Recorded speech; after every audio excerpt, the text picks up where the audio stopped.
ಮುಂಚಾಣೆ ವೇಳೆಯಲ್ಲಿ ಒಳ್ಳೆಯ ಆರಾಧನೆ, ದೇವರು ಇಳಿದು ಬಂದು ಮಾತನಾಡಿದರು.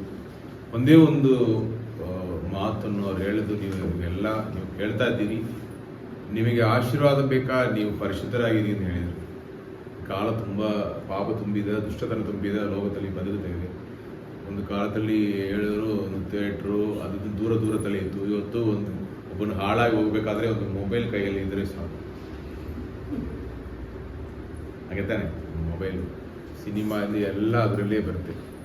ಆದ್ದರಿಂದ ನಾವು ತುಂಬ ಹೆಂಗೆ ಹೇಳೋದು, ಸಮುದ್ರದ ನೀರಲ್ಲಿ ಇರುವ ಮೀನಲ್ಲಿ ಹೆಂಗೆ ಉಪ್ಪಿಲ್ವೋ, ಸಮುದ್ರದ ನೀರಲ್ಲಿ ಉಪ್ಪಿದೆಯಾ? ಅದ್ರ ಒಳಗಡೆ ಇರುವ ಮೀನು, ನೀವು ಸಮುದ್ರದಿಂದ ಬರುವ ಮೀನನ್ನು ತಗೊಂಡ್ರೆ ನೀವು ಅದನ್ನು ಅಡಿಗೆ ಮಾಡುವಾಗ ಉಪ್ಪು ಹಾಕ್ತೀರಾ ಇಲ್ವಾ? ಯಾಕೆ ಆಗಬೇಕು? ಸಮುದ್ರದಲ್ಲಿ ಎಷ್ಟು ಉಪ್ಪಿದೆ, ಅದರಲ್ಲಿ ಸ್ನಾನ ಕೂಡ ಮಾಡಿಕೊಳ್ಳೋಕ್ಕಾಗಲ್ಲ. ಆದರೆ ಅದು ಒಳಗಡೆ ಉಪ್ಪು ಇಲ್ಲ, ಗೊತ್ತಾ ಇಲ್ಲ ಇರುವ ಹೋದ. ಅದು ದೇವರು ಆ ರೀತಿಯಲ್ಲಿ ಸೃಷ್ಟಿ ಮಾಡಿದ್ದಾರೆ, ಒಂದು ಮಾದರಿಯಾಗಿ, ಮೀನ್ಸ್ ಕೈಂಡ್ ಆಫ್ ಮಾಡೆಲ್ ಇರುವಾಗ ನಾವು ಕೂಡ ಲೋಕದಲ್ಲಿ, ಪಾಪ ತುಂಬಿದ ಲೋಕದಲ್ಲಿ ಬದುಕ್ತಾ ಇದ್ದರೂ ಕೂಡ ನಾವು ಬೇರ್ಪಡಿಸಲ್ಪಟ್ಟ, ಯಾಕಂದರೆ ನಮ್ಮನ್ನು ಸೃಷ್ಟಿ ಮಾಡಿದ ದೇವರು ಪರಿಶುದ್ಧನಾಗಿರೋದ್ರಿಂದ ನಾವು ನಮ್ಮ ಕ್ರಿಯೆಗಳಲ್ಲಿ, ನಮ್ಮ ಎಲ್ಲ ವಿಚಾರಗಳಲ್ಲಿ, ಮಾತುಗಳಲ್ಲಿ ನಾವು ಆ ರೀತಿಯಲ್ಲಿ ಬದುಕಬೇಕು. ಒಂದು ಧರ್ಮ ಒಬ್ಬರನ್ನು ಸುಧಾರಣೆಗೂ ಸರಿದಾರಿಯಲ್ಲಿ ನಡೆಸುವಂಥದ್ದಾಗಿ ಇರಬೇಕು ಅಷ್ಟೇ.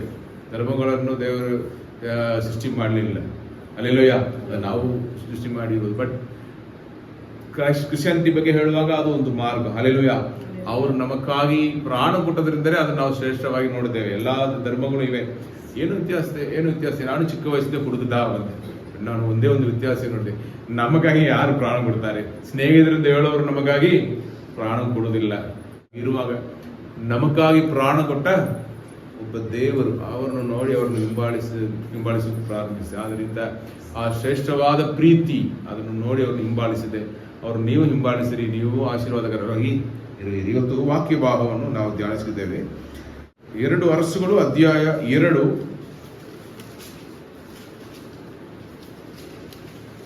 ಮೊದಲಿಂದ ಇರುವ ವಾಕ್ಯಗಳನ್ನು ಓದಿರಿ. ಯೆಹೋವನು ಎಲೀಯನನ್ನು ಸುಳಿಗಾಳಿಯ ಮುಖಾಂತರವಾಗಿ ಪರಲೋಕಕ್ಕೆ ಸೇರಿಸುವ ಸಮಯ ಬಂದಾಗ ಎಲೀಯನು ಎಲೀಷನೊಡನೆ ಗಿಲ್ಗಾಲನ್ನು ಬಿಟ್ಟು ಹೊರಟನು. ಇಲ್ಲಿ ನೀವು ನೋಡಬೇಕು, ಇವನು ಎಲಿಯನ್ ಯಾರು, ಎಲಿಷನ್ ಯಾರು, ನಿಮ್ಗೆ ಯಾರಿಗೂ ಗೊತ್ತಿಲ್ಲ, ಹೊಸದಾಗಿ ಬಂದವರು ಇದ್ದಾರೆ. ಎಲಿಯನ್ ಅಂದ್ರೆ ಪ್ರವಾದಿ. ಪ್ರವಾದಿ ಅಂದ್ರೆ ದೇವರ ಮಾತನ್ನು ತಿಳಿಸುವ ನಬಿ. ಈ ಕಾಲದಲ್ಲಿ ನಬಿಗಳನ್ನು ಹೇಳುತ್ತಾರೆ. ದೇವರ ಮಾತನ್ನು ತಿಳಿಸುವ ಪ್ರಾಫೆಟ್. ದೇವರಿಗೆ ಸೇವಕರಾಗಿ ಇರುತ್ತಾರೆ. ಒಂದು ವಿಷಯವನ್ನು ನಾನು ತಿಳಿಸಿ ಬಯಸಿದರೆ, ಲೋಕವನ್ನು ಸೃಷ್ಟಿ ಮಾಡಿದ ದೇವರು ಮನುಷ್ಯನು ಪಾಪ ಮಾಡಿದ ಮೇಲೆ ಹಂಗೆ ಕೈ ಬಿಟ್ಟಿರಲಿಲ್ಲ.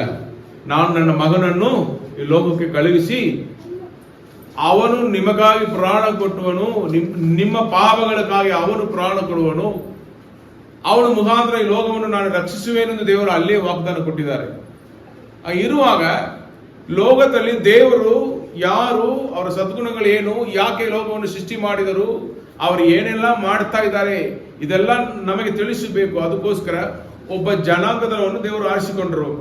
ಅವರೇ ಇಸ್ರೇಲ್ ಜನರು. ಇಸ್ರೇಲ್ ಜನರಂದ್ರೆ ಇಸ್ರೇಲ್ ದೇಶವಾಗಿ ದೇವರು ಆರಿಸಿಕೊಂಡಿಲ್ಲ.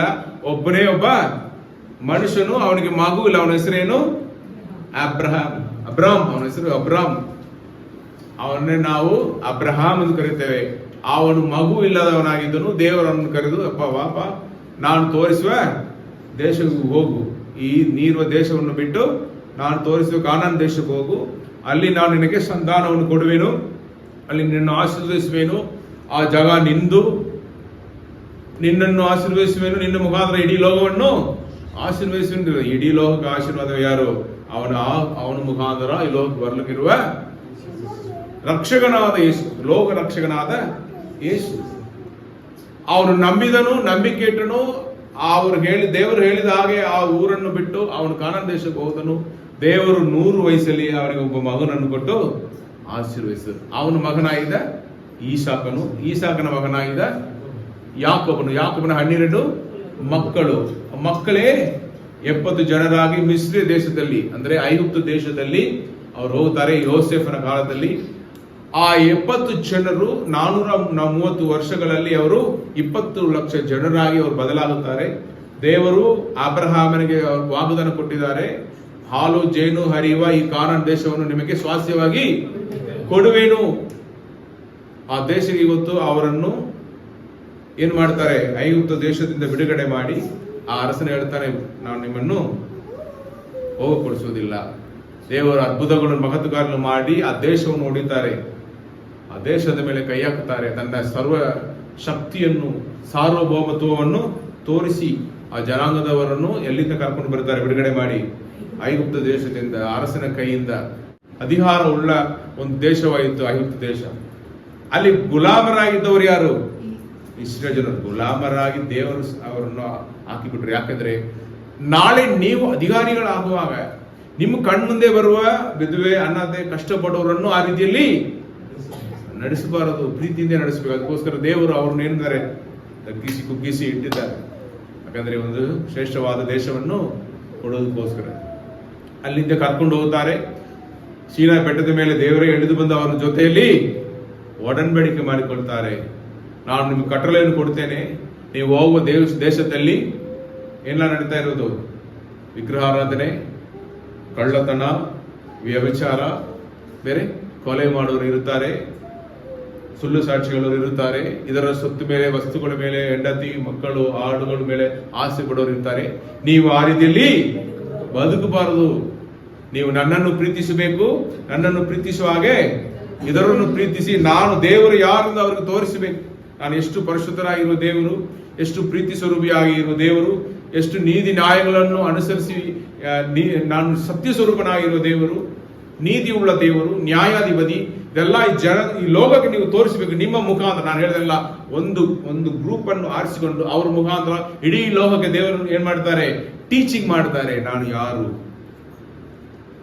ಆ ರೀತಿಯಲ್ಲಿ ಆ ಜನಾಂಗದವರನ್ನು ಆರಿಸಿಕೊಂಡು ಅವ್ರ ಜೊತೆಗೆ ಒಡಂಬಡಿಕೆ ಮಾಡಿಕೊಂಡು ಅವರು ಕಟ್ಟದ ಮನೆಗಳು, ಅವರು ಅಲ್ಲಿ ಬದುಕುತ್ತಾ ಇರೋರು ಭಯಂಕರವಾದ ಕ್ರೂರವಾದ ಪಾಪಗಳು, ಮರಗಳನ್ನು ಆರಾಧಿಸ್ತಾರೆ, ಸ್ವಚ್ಛಲ ಮಕ್ಕಳನ್ನು ಬಲಿ ಕೊಡ್ತಾರೆ, ನರಬಲಿ ಕೊಡುವ ಜನರು, ವ್ಯಭಿಚಾರ, ಎಲ್ಲಾ ತರದ ಪಾಪಗಳು, ವಿಗ್ರಹ ಆರಾಧನೆ ಏನು, ದೇವರಿಗೆ ಬದಲಾಗಿ ನಾವು ಯಾವುದು ವಸ್ತುವನ್ನು ಬಿಟ್ಟರು ಅದು ಏನಾಗುತ್ತದೆ, ವಿಗ್ರಹನೇ. ದೇವರು ಹೇಳಿದ್ರು, ಆಗಸದಲ್ಲಿ ಇರುವ ಪಕ್ಷಿಗಳು, ಆಮೇಲೆ ಲೋಕದಲ್ಲಿ ಇರುವ ಮೃಗಗಳ ರೂಪದಲ್ಲಿಯೂ, ಕಡಲಲ್ಲಿ ಸಮುದ್ರದಲ್ಲಿ ಇರುವ ಯಾವುದು ರೂಪದಲ್ಲಿ ನೀವು ನನಗೆ ಏನು ಮಾಡಬಾರದು, ಸ್ವರೂಪಗಳನ್ನು ಉಂಟು ಮಾಡಬಾರದು. ಯಾಕಂದ್ರೆ ನಾನು ಆತ್ಮ ಸ್ವರೂಪನಾಗಿರುವ ದೇವರು. ನಿಮ್ಮಲ್ಲಿ ಇರುವ ಆತ್ಮಗೂ ದೇವರಲ್ಲಿ ಇರುವ ಆತ್ಮಗೂ ಇರುವ ಸಂಬಂಧವೇ ಆತ್ಮೀಯ ಜೀವನ. ಅದಕ್ಕೆ ಮಧ್ಯದಲ್ಲಿ ಯಾವುದು ವಿಗ್ರಹಗಳ ಅವಶ್ಯಕತೆ ಇಲ್ಲ. ದೇವರು ಸ್ಪಷ್ಟವಾಗಿ ಹೇಳಿದರು. ಅಲ್ಲಿ ಹೋಗುವಾಗ ಅಲ್ಲಿ ನೀವು ಇರುವ ಸ್ಥಳಗಳು ಇದೆಲ್ಲ ನಡೀತಾ ಇರುವುದು, ನೀವು ನನ್ನನ್ನು ಆ ರೀತಿಯಲ್ಲಿ ಆರಾಧಿಸಬಾರದು ಎಂದು ಸ್ಪಷ್ಟವಾಗಿ ಹೇಳಿದರು.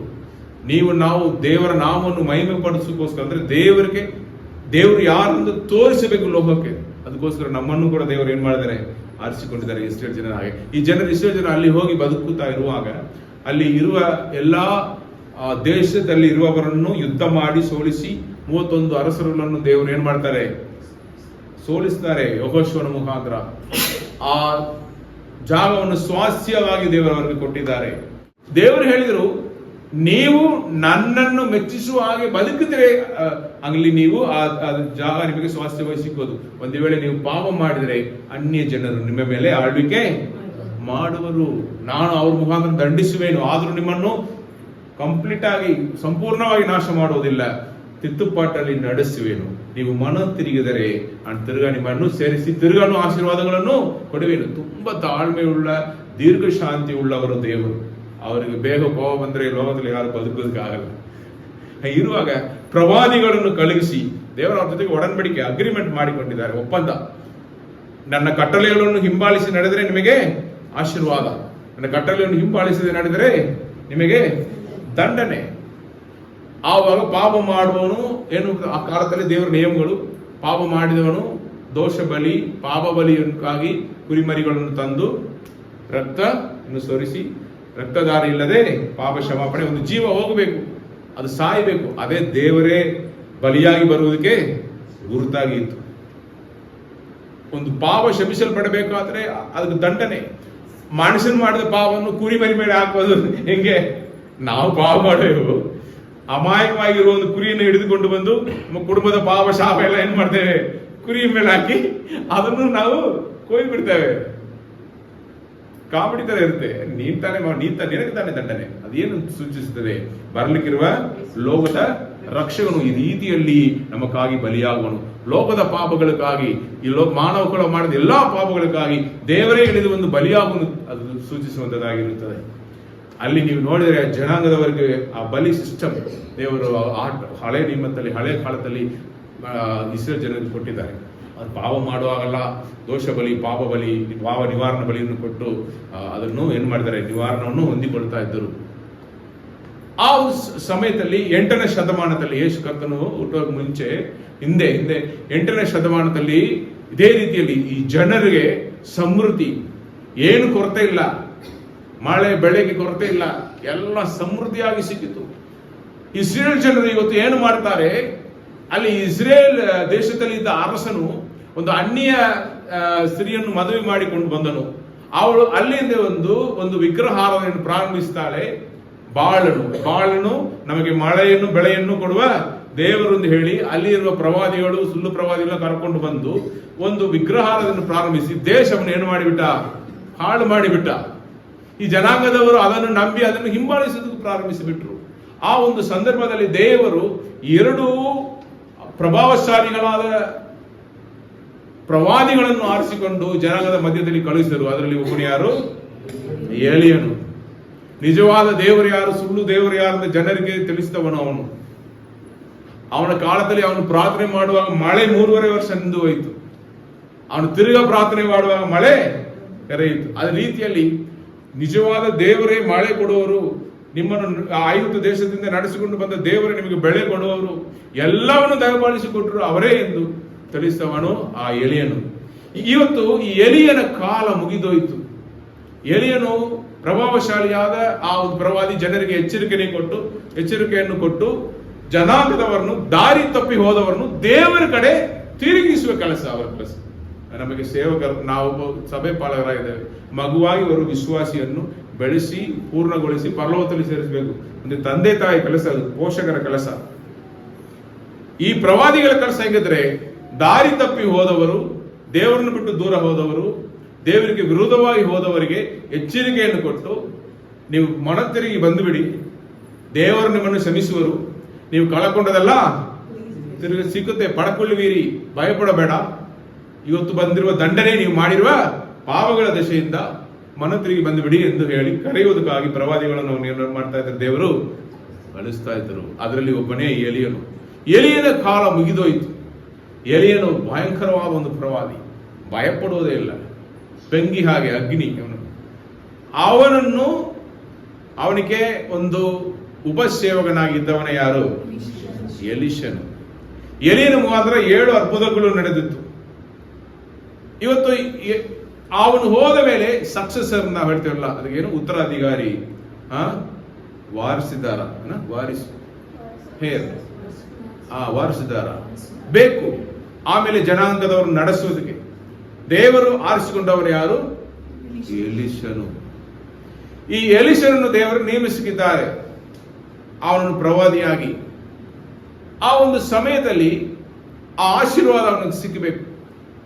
ದೇವರ ಕಡೆಯಿಂದ ಅವನು ನೇಮಿಸಲ್ಪಡಬೇಕು. ನೆಕ್ಸ್ಟ್ ಅವನೇ ಬರಬೇಕು. ಎಲಿಯನ ಹಾಗೆ ಅವನು ಶಕ್ತಿಶಾಲಿಯಾದ ಒಂದು ಪ್ರವಾದಿಯಾಗಿ ಜನಾಂಗದ ಮಧ್ಯದಲ್ಲಿ ಇರಬೇಕು. ಜನರು ಅವನನ್ನು ಏನು ಮಾಡಬೇಕು?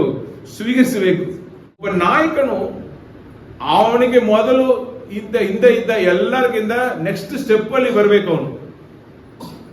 ಇಲ್ಲಿ ಎಲಿಷನು, ಪ್ರವಾದಿಯಾದ ಎಲಿಷನು, ಎಲಿಯನು ಬಂದ ಮೇಲೆ ಬರ್ತಾ ಇದ್ದಾನೆ. ಆ ನಂತರ ಬರುವ ಪ್ರವಾದಿ ಅವನಿಗಿಂತ ಹೆಚ್ಚಾಗಿ ಇರಬೇಕು. ಇಲ್ಲ ಆದ್ರೆ ಜನರು ಅವನನ್ನು ಸ್ವೀಕರಿಸುವುದಿಲ್ಲ, ಒಪ್ಕೊಳ್ಳುವುದಿಲ್ಲ. ಆ ಒಂದು ಪರಿಸ್ಥಿತಿ ಬಂದಿದೆ. ಇಲ್ಲಿ ಬರೆಯಲ್ಪಟ್ಟಿರೋದು ನೋಡಿರಿ, ಯೆಹೋವನು ಎಲಿಯನನ್ನು ಸುಳಿಗಾಳಿಯ ಮುಖಾಂತರವಾಗಿ ಪರಲೋಕಕ್ಕೆ ಸೇರಿಸುವ ಸಮಯ ಬಂದಾಗ. ಈ ಒಂದು ವಾಕ್ಯ ಭಾಗ ನೋಡುವಾಗ ನಮಗೆ ಒಂದು ವಿಷಯ ತುಂಬಾ ಸ್ಪಷ್ಟವಾಗಿ ನಮಗೆ ಗೊತ್ತಾಗುತ್ತದೆ. ಪರಲೋಕ, ಭೂಲೋಕ, ನಾವು ಕಣ್ಣಿಂದ ನೋಡುವ ಒಂದು ಲೋಕ, ನಾವು ಕಣ್ಣಿಂದ ನೋಡಕ್ಕಾಗದ ಇನ್ನೊಂದು ಲೋಕವನ್ನು ನಾವು ನೋಡಬಹುದು. ಅಲ್ಲಿ ದೇವರಿದ್ದಾರೆ, ಅವರಿಗೆ ಸೇವಕರಿದ್ದಾರೆ, ಅವರು ಎಂಥವರು, ದೇವರು ಶಕ್ತಿ ಏನು, ಇದೆಲ್ಲ ನಾವು ನೋಡಬಹುದು. ದೇವರು ಅವನಿಗೆ ಮರಣಕ್ಕೆ ಒಪ್ಪಿಸಿಕೊಟ್ಟಿಲ್ಲ, ಅವನಿಗೆ ಮರಣವೇ ಬರುವುದಿಲ್ಲ. ಅವನು ಹಂಗೆಯೇ ಜೀವಿತನಾಗಿ ಮೇಲೆ ಎತ್ಕೊಂಡು ಹೋಗುವ ಒಂದು ಸಮಯ ಬರ್ತಾ ಇದೆ. ಇದೆಲ್ಲ ನಾವು ಮರಣ ಹೊಂದಿ, ಯೇಸು ಕರ್ತನು ಮರಣ ಹೊಂದಿ 3ನೇ ದಿವಸ ಜೀವಿತನಾಗಿ ಎತ್ತೊಳೆದು ಬಂದನು. ಹಾಗಾದ್ರೆ ನಮಗೆ ಈ ಮರಣದ ನಂತರ ಒಂದು ಜೀವನ ಉಂಟು. ನಾಳೆ ನಮಗೆ ಒಂದು ಪರಲೋಕ ರಾಜ್ಯ, ಸ್ವರ್ಗೀಯ ರಾಜ್ಯ. ಈ ಕಾಲದಲ್ಲಿ ಇರುವವರು ಬದುಕುವ, ಚೆನ್ನಾಗಿ ತಿಂದು ಕುಡಿದು ಕೆಲಸ ಮಾಡಿ ಮನೆ ಕಟ್ಟಿ ಮದುವೆಯಾಗಿ ಹಂಗೆ, ಆಮೇಲೆ ಅವ್ರ ಮಕ್ಕಳು ಮನೆ ಕಟ್ಟಿ ಮದುವೆಯಾಗಿ ಹೆಂಗೆ ಒಂದು ಸೈಕಲ್ ತರ ಹೋಗ್ತಾ ಇರುವುದು. ಸತ್ತ ಮೇಲೆ ಏನಾಗುತ್ತೆ ಅದ್ರ ಬಗ್ಗೆ ಚಿಂತೆ ಮಾಡಬೇಡ. ಇರುವಾಗ ಖುಷಿಯಾಗಿ ಇರಬೇಕು. ಇರುವಾಗ ಏನು ಹೆಂಗಿರ್ಬೇಕು? ಖುಷಿಯಾಗಿ ಇರಿ. ಹೆಡೋನಿಸಮ್ ಹೇಳ್ತದಲ್ಲ, ತಿಂದು ಕುಡಿದು ನಾಶ ಆಗ.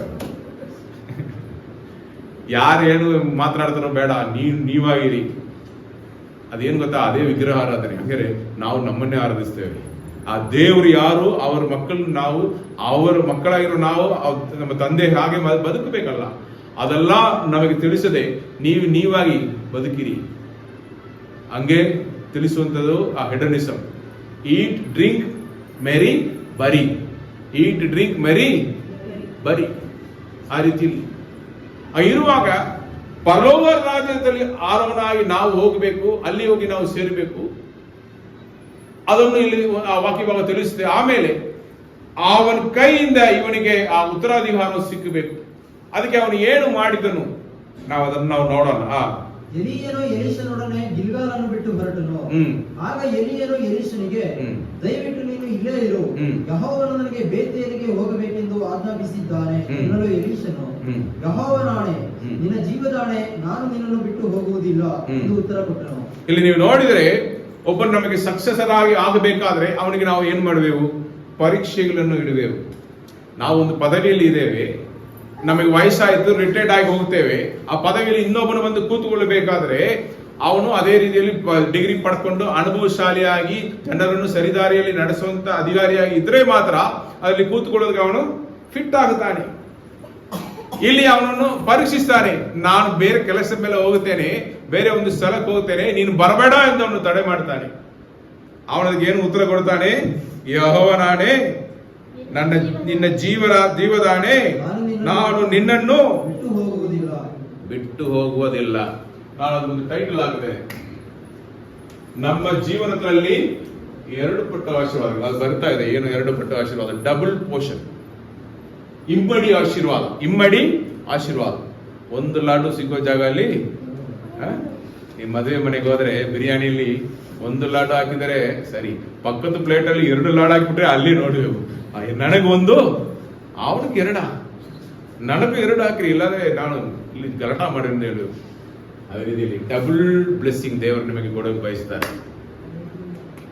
ರೆಡಿನಾ? ಅದಕ್ಕೆ 2 ಕೈಗಳು. ಒಂದು ಕೈಯಲ್ಲಿ ತಗೊಂಡ್ರೆ ಆಗಿಲ್ಲ, 2 ಕೈಗಳಲ್ಲಿ ಆಶೀರ್ವಾದವನ್ನು ತಗೊಳ್ಬೇಕು. ಆ 2 ಪಟ್ಟು ಆಶೀರ್ವಾದಗಳನ್ನು ತರುವುದು ಯಾವುದು? ನಮ್ಮ ಜೀವನದಲ್ಲಿ 2 ಪಟ್ಟು ಆಶೀರ್ವಾದವನ್ನು ತರುವುದು ಯಾವುದು? ಅದನ್ನು ನಾವು ನೋಡುತ್ತಿದ್ದೇವೆ. ಇಲ್ಲಿ 2 ಪಟ್ಟು ಆಶೀರ್ವಾದವನ್ನು ನಾವು ಪಡ್ಕೊಳ್ಳಬೇಕಾದ್ರೆ ಅವನ ನಾಯಕನು ಅವನನ್ನು ನಡೆಸುವಂತವನಾಗಿದ್ದ ಆ ಏಲಿನೊಂದಿಗೆ ಅವನು ಇರಬೇಕು. ಅವನನ್ನು ಬಿಟ್ಟು ಅಗಲಿ ಹೋಗಬಾರದು. ಅದೇ ಮೊದಲನೇದಾಗಿ ಆ ಎಲೀಷನ ನಿರ್ಧಾರ ಏನು? ನಾನು ನಿನ್ನನ್ನು ಬಿಟ್ಟು ಹೋಗುವುದಿಲ್ಲ. ದೇವರು ಕೂಡ ಅದನ್ನೇ ಹೇಳಿದರು. ನಾವು ಕೂಡ ದೇವರಿಗೆ ಏನು ಮಾಡಬೇಕು? ದೇವರಿಗೆ ಇದೇ ರೀತಿ ಹೇಳಬೇಕು, ನಾನು ನಿಮ್ಮನ್ನು ಬಿಟ್ಟು ಹೋಗುವುದಿಲ್ಲ.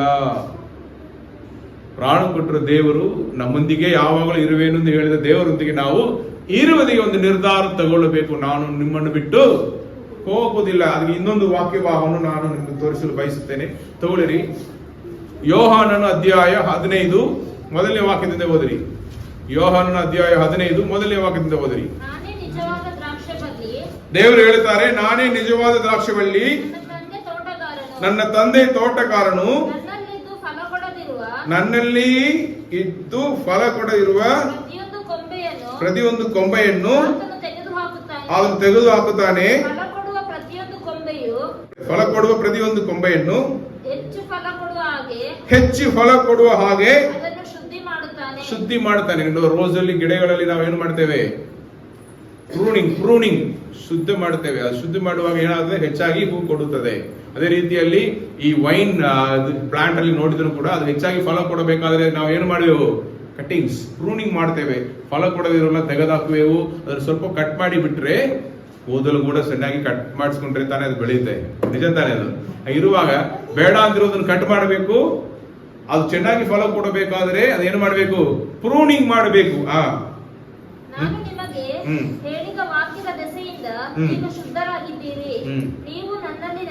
ದೇವರೇನು ಹೇಳ್ತಾರೆ? ನೀವು ನನ್ನಲ್ಲಿ. ಇವತ್ತು ಈ ವಾಕ್ಯವನ್ನು ನೀವು ಅಂಡರ್ಲೈನ್ ಮಾಡಿ ಇಟ್ಟುಕೊಳ್ಳಿರಿ. ದೇವರು ನಮಗೂ ಹೇಳುವ ಕಾರ್ಯ ಅಂದ್ರೆ, ನಮ್ಮಲ್ಲಿ ನೆಲೆಗೊಂಡಿರುವ ಆಶೀರ್ವಾದಗಳು ಬೇಕಾದ್ರೆ ನಾವು ದೇವರಲ್ಲಿ ನೆಲೆಗೊಂಡಿರಬೇಕು. ಅಲ್ಲೇಲೂಯಾ. ಇಲ್ಲಿಂದ ನೀವು ಮಡಿಕೇರಿ ಹೋಗ್ತಾ ಇದ್ದೀರಿ, ಬಸ್ಸಲ್ಲಿ ಹತ್ತಿ. ಮಡಿಕೇರಿಯಲ್ಲಿ ನಿಮಗೆ 1 ಕೋಟಿ ರೂಪಾಯಿ 1 ಕೋಟಿ ಅಮೌಂಟ್ ಸಿಗುತ್ತೆ ಅಂತ ಹೇಳಿಬಿಟ್ರು. ನೀವು ಮೈಸೂರಲ್ಲಿ ಬಸ್ಸಲ್ಲಿ ಕೂತಿರುವರು, ಮಡಿಕೇರಿಗೆ ಹೋಗುವ ಬಸ್ಸಲ್ಲಿ ಹುಣಸೂರಲ್ಲಿ ನೀವು ಅಲ್ಲಿ ಒಂದು ಒಳ್ಳೆಯ ಒಂದು ಕಪ್ಪಿನ ಹಾಲು ಅಂಗಡಿ ಇತ್ತು. ಸ್ಟಾಪ್ ಅಲ್ಲಿ ನಿಲ್ಲಿಸಿರುವಾಗ ಹಾಗೆ ಬನ್ನಿ 10 ರೂಪಾಯಿ ಕೊಡ್ತೇನೆ ಹೇಳಿದರು. ಅದನ್ನ ನೋಡಿ ಹಾಗೆ ಕಪ್ಪಿನ ಹಾಲು ಕುಡಿಯುವ ಆಸೆ ಬಂದಿತ್ತು. ಇಳಿದು ಹೋಗಿಬಿಟ್ರೆ ಮಡಿಕೇರಿ ಹೋಗಿ ತಲುಪ್ತೀರಾ? ಸರಿ, ಅದನ್ನು ನೀವು ತಾಡಿ ಹೋಗಿಬಿಟ್ರಿ. ಪಿರಿಪಟ್ಟಣ ಬಂದಿದೆ. ಈ ಪಿರಿಪಟ್ಟಣ ಅಲ್ಲಿ ನೋಡಿದರೆ ಅಲ್ಲಿ ಇದಕ್ಕಿಂತ ಹೆಚ್ಚಾಗಿ ಒಳ್ಳೆ ಒಳ್ಳೆ ಡ್ರೆಸ್ ಅನ್ನು, ಫ್ಯಾಕ್ಟರಿ ಔಟ್ಲೆಟ್ ಅನ್ನು ಹೊರಗಡೆ ರೋಡ್ ದಾರಿ ಮಗ್ಗಲ್ಲಿ ಹಾಕಿ ಮಾರ್ತಾ ಇದ್ದಾನೆ. ಈಗ ಗುದ್ದಿದೆ, ನಾವು ಎಷ್ಟೆಲ್ಲ ನಾವು ಅಂಗಡಿಗೆ ಹೋಗಿ ನಿಮ್ಗೆ ಸಿಗ್ತಾ ಇರುವ ಬಟ್ಟೆಗಳೆಲ್ಲ ಇಲ್ಲಿ ಸಿಗ್ತಾ ಇಲ್ಲ ಅಂದ್ರೆ ಅಲ್ಲಿ ಇಳಿದು ಬಿಟ್ರೆ ನೀವು ಮಡಿಕೇರಿಗೆ ಹೋಗಿ ನಿಮಗೆ ಸಿಗಬೇಕಾದ್ರೂ ಸಿಗುತ್ತಾ? ಕುಶಾಲನಗರ ತಲುಪಿಬಿಟ್ರಿ, ಅಲ್ಲಿ ಎಲ್ಲ ಈ ಚೈನೀಸ್ ಮಂಗ್ಸ್ ಹೋಗ್ತಾರಲ್ಲ, ಹಿಂಗ್ಯಾಂಗ್ ರೆಡ್ ಡ್ರೆಸ್ ಹಾಕೊಂಡು ಅವ್ರು ನೋಡುವಾಗ ಇದು ತುಂಬಾ ಚೆನ್ನಾಗಿದೆಲ್ಲ, ಗೋಲ್ಡನ್ ಟೆಂಪಲ್ ಇದೆಲ್ಲ, ಇಲ್ಲಿ ಹೋಗ್ಬಿಟ್ರೆ ಎಳೆದು ಬಿಟ್ರೆ ನಿಮಗೆ 1 ಕೋಟಿ ಸಿಗುತ್ತಾ? ನಿಮಗೆ ಸಿಗೋದಿಲ್ಲ. ನೀವು ಆ ಬಸ್ಸಲ್ಲಿ ನೆಲಗುಟ್ಟಿದ್ರೆ ಮಾತ್ರ, ಅದನ್ನು ಬಿಟ್ಟು ಇಳದೆ ನೆಲಗುಟ್ಟಿದ್ರೆ ಕೂತಿದ್ರೆ ಮಾತ್ರ ನೀವು ಎಲ್ಲಿ ಹೋಗಿ ತಲುಪುವಿರಿ? ಡೆಸ್ಟಿನೇಷನ್ ಮಡಿಕೇರಿ. ಅಲ್ಲಿ ನಿಮಗೆ ಸಿಕ್ಕಬೇಕಾದರೂ ಹಣ ನಿಮ್ಮ ಕೈಯಲ್ಲಿ ಸಿಕ್ಕೋದು. ಆದ್ದರಿಂದ ನೀವು ಏನು ಮಾಡಬೇಕು, ಯಾವುದು ವಿಷಯವನ್ನು ನೀವು ಪ್ರಾರಂಭಿಸಿದಿರೋ ಅದನ್ನು ನೀವು ಅದರಲ್ಲಿ ಸ್ಥಿರಚಿತ್ತರಾಗಿ ಅದನ್ನು ಮಾಡಬೇಕು. ಒಂದು ಪ್ರಾರ್ಥನೆ ಜೀವನ ಪ್ರಾರಂಭಿಸಿಬಿಟ್ರ ಸ್ಥಿರಚಿತ್ತರಾಗಿ ಮಾಡಿರಿ. ಒಂದು ದಿವಸ ಮಾತ್ರ ಪ್ರಾರ್ಥನೆ, ಆಮೇಲೆ ಮಾಡೋದೇ ಇಲ್ಲ. ದೇವರನ್ನು ಕಂಪ್ಲೇಂಟ್ ಮಾಡೋದು, ಅವ್ರು ಏನು ಮಾಡ್ತಾ ಇಲ್ಲ. ಅವ್ರ ಹೇಳ್ತಾರೆ ನೀನು ಪ್ರಾರ್ಥನೆ ಸರಿಯಾಗಿ ಮಾಡ್ತಾ ಇದೀಯಾ, ಅದು ಮಾಡೋದಿಲ್ಲ. ಬಟ್ ನಾವೇನ್ ಮಾಡೇವು, ಒಂದೇ ಒಂದು ದಿವಸ ಪ್ರಾರ್ಥನೆ, ದೇವರೇ ಹಂಗೆ ಮಾಡಿ ಹಿಂಗೆ ಮಾಡಿ ಲಿಸ್ಟ್ ಕೊಡೋದು. ಗಾಡಿ ಬೇಕು, ಮನೆ ಬೇಕು, ಕೆಲಸ ಬೇಕು, ಈ ಕಾಲೇಜ್ ಬೇಕು, ಅದು ಬೇಕು, ಇದು ಬೇಕು. ದೇವರು ಹೇಳೋರು ಸ್ಥಿರವಾಗಿ ನೀನು ಪ್ರಾರ್ಥನೆಯನ್ನು ಮಾಡು, ಆಶೀರ್ವಾದಗಳು ನೆಲೆಗೊಂಡಿರಬೇಕು ನಿಮ್ಮ ಜೀವನದಲ್ಲಿ. ಹಾಗಾದ್ರೆ ನಾವು ದೇವರಲ್ಲಿ ನೆಲೆಗೊಂಡಿರಬೇಕು. ಅದೇ ಅವ್ರು ಹೇಳ್ತಾರೆ, ನೀನು ನನ್ನಲ್ಲಿ ನೆಲೆಗೊಂಡಿರಿ, ನಾನು ನಿಮ್ಮಲ್ಲಿ ನೆಲೆಗೊಂಡಿರುವೇನು. ಕೊಂಬೆಯು ಬಳ್ಳಿಯಲ್ಲಿ ಹೇಗೆ ತನ್ನಷ್ಟಕ್ಕೆ ತಾನೇ ಫಲ ಕೊಡಲಾರದು, ಹಾಗೆಯೇ ನೀವು ನನ್ನಲ್ಲಿ ನೆಲೆಗೊಂಡಿರದಿದ್ದರೆ ಫಲ ಕೊಡಲಾರಿರಿ. ನಾನು ದ್ರಾಕ್ಷೆ ಬಳ್ಳಿ, ನೀವು ಕೊಂಬೆಗಳು. ಒಬ್ಬನು ನನ್ನಲ್ಲಿಯೂ ನಾನು ಅವರಲ್ಲಿಯೂ ನೆಲೆಗೊಂಡು ಇದ್ದರೆ ಅವನೇ ಅವಳೇ ಬಹಳ ಫಲ ಕೊಡುವನು. ನೀವು ನನ್ನನ್ನು ಬಿಟ್ಟು ಏನು ಮಾಡಲಾರಿರಿ. ದೇವರನ್ನು ಬಿಟ್ಟು ನಾವು ಏನು ಮಾಡೋಕೆ ಆಗಲ್ಲ. ಇದು ಎಲಿಷನಿಗೆ ಚೆನ್ನಾಗಿ ಗೊತ್ತು. ಈ ನಮ್ಮ ಎಲಿಯನನ್ನು ಬಿಟ್ಟು ಹೋಗಿಬಿಟ್ರೆ ನಮಗೆ ಸಿಕ್ಕಬೇಕಾದರೂ ಆಶೀರ್ವಾದ ನಮಗೆ ಸಿಕ್ಕುವುದಿಲ್ಲ. ದೇವರಾಣೆ, ನಿನ್ನ ಮೇಲೆ ಆಣೆ, ನಾನು ನಿನ್ನನ್ನು ಬಿಟ್ಟು ಹೋಗುವುದಿಲ್ಲ. ಇವತ್ತು ಅವನು ಪರೀಕ್ಷಿಸ್ತಾನೆ, ಇಲ್ಲಪ್ಪ ನನಗೆ ಬೇರೆ ಕಡೆ ಕೆಲಸ ಇದೆ, ಆ ಊರಿಗೆ ಹೋಗ್ತೇನೆ, ನೀನು ಬೇಕಾದ್ರೆ ಇಲ್ಲಿ ಚಿಕನ್ ಬಿರಿಯಾನಿ ಅಂಗಡಿಯಲ್ಲಿ ಚಿಕನ್ ತಿಂದ್ಕೊಂಡು ಇಲ್ಲೇ ಕೂತ್ಕೊಂಡು, ನನಗೆ ಚಿಕನ್ ಬಿರಿಯಾನಿ ಬೇಡ, ಏನು ಬೇಡ, ನಾನು ನಿಮ್ಮ ಜೊತೆಯಲ್ಲಿ ಉಪವಾಸ ಮಾಡಿಕೊಂಡು ಬರ್ತೇನೆ ಎಂದು ಹೇಳುತ್ತಾನೆ. ಮುಂದೆ ಅವರಿಬ್ಬರು ಬೇತೇಲಿಗೆ ಹೋದರು. ಬೇತೇಲಿನಲ್ಲಿ ಪ್ರವಾದಿ ಮಂಡಳಿಯವರು ಎಲಿಷನನ್ನು ಎದುರುಗೊಂಡು ಅವನನ್ನು, ಯೆಹೋವನು ಇವತ್ತು ನಿನ್ನ ಯಜಮಾನನನ್ನು ನಿನ್ನ ಬಳಿಯಿಂದ ಮೇಲಕ್ಕೆ ತೆಗೆದುಕೊಳ್ಳುವನೆಂಬುದು ನಿನಗೆ ಗೊತ್ತುಂಟೋ ಎಂದು ಕೇಳಿದರು. ಅದಕ್ಕೆ ಅವನು, ಗೊತ್ತುಂಟು, ಸುಮ್ಮನಿರಿ ಅಂದನು. ಎಲಿಯನು ಎಲಿಷನಿಗೆ, ದಯವಿಟ್ಟು ಇಲ್ಲಿ ಮೊದಲನೇ ಲೈನ್ ಅಲ್ಲಿ ನೋಡಿದ್ರಿ, ತರುವಾಯ ಅವರಿಬ್ಬರು ಜೊತೆಯಲ್ಲೇ ಹೋದರು. ವಾಕ್ ವಿತ್ ಗಾಡ್ ಅಂತ ನಾವು ಹೇಳ್ತೇವೆ. ಹಾಗಾದ್ರೆ ಎರಡನೇದಾಗಿ ನಾವು ಏನು ಮಾಡಬೇಕು, ದೇವರ ಜೊತೆಯಲ್ಲಿ ನಡಿಬೇಕು. ಹೆಂಗೆಪ್ಪ ಕಣ್ಣು ಕಾಣದ ದೇವರನ್ನು ಜೊತೆಯಲ್ಲಿ ನಡೆದ್ರೆ ಏನಿಲ್ಲ, ಪ್ರಾರ್ಥನೆ ಮಾಡುವಾಗ, ಸತ್ಯವೇದವನ್ನು ಧ್ಯಾನಿಸುವಾಗ. ಪ್ರಾರ್ಥನೆ ಮಾಡುವುದು ನಾವು ದೇವರೊಂದಿಗೆ ಮಾತನಾಡುವುದು, ಸತ್ಯವೇದವನ್ನು ಧ್ಯಾನಿಸುವುದು ದೇವರು ನಮ್ಮೊಂದಿಗೆ ಮಾತನಾಡುವುದು. ಈ ಸಂಭಾಷಣೆ ನಮ್ಮ ಜೀವನದಲ್ಲಿ ಇರಬೇಕು. ಇದನ್ನೇ ನಾವು ಐಕ್ಯತೆ, ಅನ್ಯೂನ್ಯತೆ ಎಂದು ನಾವು ಹೇಳುತ್ತೇವೆ. ನಂಬಿಕೆಯಿಂದ ನಾವು ಅದನ್ನು ಮಾಡುತ್ತೇವೆ. ಇದೇ ದೇವರೊಂದಿಗೆ ನಡೆಯುವುದು. ಇದನ್ನು ಪ್ರತಿನಿತ್ಯ ನೀವು ಏನು ಮಾಡಬೇಕು, ಸ್ಥಿರಚಿತ್ತರಾಗಿ ಮಾಡುವರಾಗಿ ಇರಬೇಕು. ಅದು ಬಯಸ್ತಾರೆ. ನಾವು ಒಳ್ಳೆಯ ವಿಷಯಗಳನ್ನು ಓದಿದ್ರೆ ತಾನೇ ಒಳ್ಳೆಯವರಾಗಿ ಬದುಕಬೇಕು. ಸತ್ಯವೇದ ನಮಗೆ ನಾವು ಹೆಂಗೆ ಪರಿಶುದ್ಧರಾಗಿ ಬದುಕಬೇಕು, ಪ್ರೀತಿಯನ್ನು ಹೆಂಗೆ ನಾವು ಹಂಚಿಕೊಂಡು ಬದುಕಬೇಕು, ನಮ್ಮಲ್ಲಿ ಎಷ್ಟು ನಮ್ರತೆ ಬೇಕು, ಸದ್ಗುಣಗಳು, ದಯೆ, ಕರುಣೆಯನ್ನು ನೀವು ಹೆಂಗೆ ತೋರಿಸಬೇಕು, ಇದೆಲ್ಲ ಹೇಳಿಕೊಡುವಂತದ್ದಾಗಿರುತ್ತೆ. ಹೆಂಗೆ ಶ್ರಮಿಸಬೇಕು, ಇತರರನ್ನು ಎಷ್ಟು ನಿಮಗೆ ವಿರೋಧವಾಗಿ ತಪ್ಪು ಮಾಡಿದರೂ ನೀವು ಅವ್ರನ್ನ ಹೆಂಗೆ ಶ್ರಮಿಸಬೇಕು, ನೀವು ಹೆಂಗೆ ಅವರನ್ನು ಶ್ರಮಿಸಿ ಸೇರಿಸಿಕೊಳ್ಳಬೇಕು, ಇದೆಲ್ಲ ಹೇಳಿಕೊಡುವಂತದ್ದಾಗಿರುವುದು ಸತ್ಯವೇದವು. ಇರುವಾಗ ನಾವು ಪ್ರತಿನಿತ್ಯ ಅದನ್ನು ಓದಬೇಕು. ಅದೇ ನಾವು ವಾಕ್ಯದಲ್ಲಿಯೂ ದೇವರಲ್ಲಿಯೂ ನೆಲೆಗೊಂಡಿರುವುದು. ನಾನು ಹೇಳ್ತಾನೆ, ಮೊದಲು ನಾನು ನಿನ್ನನ್ನು ಬಿಟ್ಟು ಹೋಗುವುದಿಲ್ಲ. ಎರಡನೇದಾಗಿ ಜೊತೆಯಲ್ಲೇ ನಡೆದನು.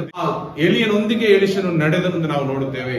ಮೂರನೇದಾಗಿ ಎಲಿಯನು ಎಲಿಷನಿಗೆ, ದಯವಿಟ್ಟು ಇಲ್ಲೇ ಇರು, ಯೆಹೋವನು ನನಗೆ ಎರಿಕೋವಿಗೆ ಹೋಗಬೇಕೆಂದು ಆಜ್ಞಾಪಿಸಿದನು. ಇವತ್ತು ಬೇರೆ ಊರಿಗೆ ಹೋಗುತ್ತೇನೆಪ್ಪ, ನೀನು ಅಲ್ಲಿ ಬರಬೇಡ, ನನಗೆ ಬೇರೆ ಕೆಲಸಗಳು ಇವೆ, ನೀನಲ್ಲಿ ಮಂದಿ ಯಾಕೆ ತಲೆ ಕೆಡಿಸ್ಕೊಳ್ತೀಯ, ಬೇರೆ ಕಡೆ ಹೋಗು, ಇಲ್ಲಿ ಎತ್ಕೋ.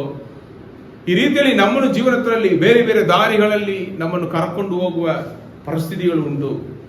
ಕಣ್ಣಿನ ಆಸೆ, ಶರೀರದ ಆಸೆ, ಬದುಕು ಬಾಳಿನ ಡಂಬ, ನಾನೇ ಮಾಡಿಬಿಡ್ತೇನೆ ಎಂದು ಹೇಳೋದೆ. ದೇವರೇ ಬೇಡ, ನನ್ನ ಬಲದಿಂದ, ಜ್ಞಾನದಿಂದ, ಬುದ್ಧಿಯಿಂದ ನಾನು ಬದುಕುವೇನೆಂದು ಮನುಷ್ಯನು ಅನ್ಕೊಳ್ತಾನೆ.